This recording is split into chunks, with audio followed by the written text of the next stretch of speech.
Hey guys, welcome. Thank you so much for joining us today on our Facebook Live. We are Vacay Mode Travels. That is Sarah. I am Alden. Thank you so much for joining us. Today we are going to be talking about the top honeymoon trends for 2025. So if you are planning your honeymoon, stay tuned. You're going to want to hear what we are seeing this year in honeymoon trends. Yeah, remember, there's so much work that goes into your wedding, whether it be a destination wedding, local, what have you.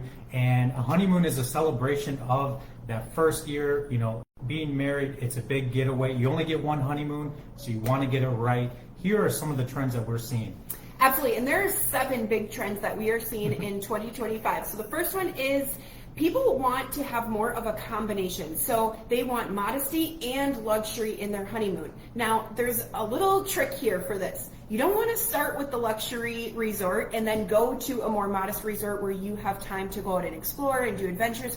You want to do it the reverse way. You want to start with a more modest resort, have a spot where you can go out, adventure, zip line, do all those things together, and then on the back half of your honeymoon, enjoy the luxury side of your honeymoon, because that way you can go get a massage, you can, get all those stress nuts out and really just relax. A lot of times if couples start with the luxury side and go into the more modest, they end up being a little disappointed on the back end of their honeymoon. So we never advise doing it that way. We always advise if you're going to do a split honeymoon, start with the modest, go into the luxury. Yeah, and big.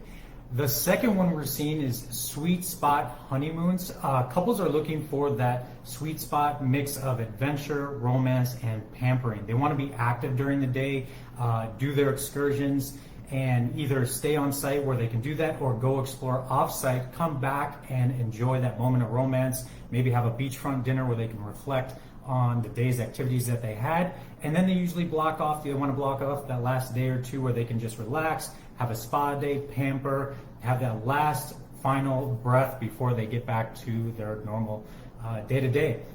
So that's what we're seeing. A lot of couples are looking to do that. Absolutely. The third one is going to be cultural experiences.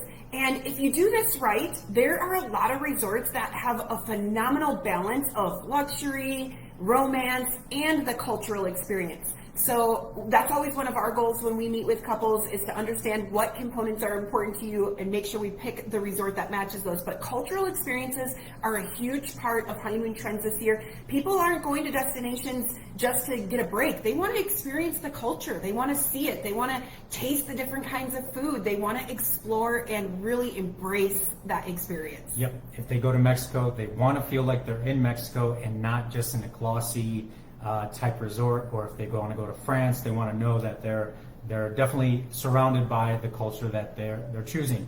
The next one is off the grid honeymoons.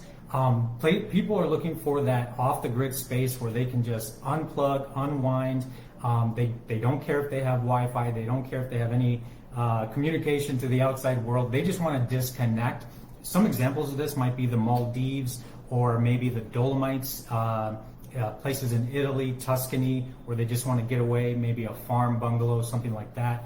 An overwater bungalow in Bora, always a great option to unplug. There'd be no problem with that. So they definitely are seeking out those places where they can just check out completely. And with all the technology these days and AI and how much things are done digitally, there is no surprise there that people are truly looking for an unplugged break. I know that's something I would always look for anytime that we're taking a trip. The fifth trend we're seeing... We should consider that. Yes. The fifth trend we're seeing this year is eco-conscious. This continues to be a trend. This was a trend last year. Sustainability. People want to know that even though they're taking these extravagant vacations, they want to know that they're not hurting the environment. So they're choosing eco-friendly resorts that offer alternatives and do care about the environment. A lot of resorts will include this in their mission statement. Again, just another factor that people are looking at for honeymoons. Yep, definitely. Number 6 is foodies. One of my favorite. Couples are, it is important to them. One of the top 2 things a lot of times will be, hey, how good is the food? Is it just a bunch of, fried poolside food, or is it food that reflects the local culture that they're looking for? Food is always subjective, so the goal with us, and if you're working with us, is to try to give you options in a variety, places that are definitely offer good food options. Maybe they have a Michelin star on site if you want to have a romantic spot. And it doesn't always have to be an all-inclusive. Let's say you're indifferent about the all-inclusive. Maybe you want to consider being close to some of the local spots nearby your resort. That way you can go explore, catch some good food spots outside your resort. Yes, and the last trend that we are seeing this year is shorter honeymoons. You guys, it's no surprise, airfare prices have gone up significantly, and this is impacting how long people are doing honeymoons for. So this year we are seeing people take shorter honeymoons, maybe they're 3 to 5 days, just to try to offset that airfare cost. And yeah. No, more quality over quantity. It doesn't have to be, people would rather have a 7-day quality stay with great experiences, good food, than a 10-day that just didn't meet their expectations. So in 2025, couples are definitely looking for that custom, more of a memorable, curated experience, and making sure it's one for the long haul. Many couples spend more on their honeymoon than they may on any vacation they take. So they're going big, and they want to make sure that it's a memorable one. Absolutely. And if you guys are looking to plan your bucket list honeymoon, you want to make sure it's done right. You want to make sure you're matched to the property, the destination, everything that speaks to you and your personality. Schedule a complimentary consultation with us. We'd love to get to know you and what your hopes and wishes are out of your honeymoon and make that a reality. Hope you found this helpful. Thanks for spending some time with us. Have a great rest of the week. Safe travels.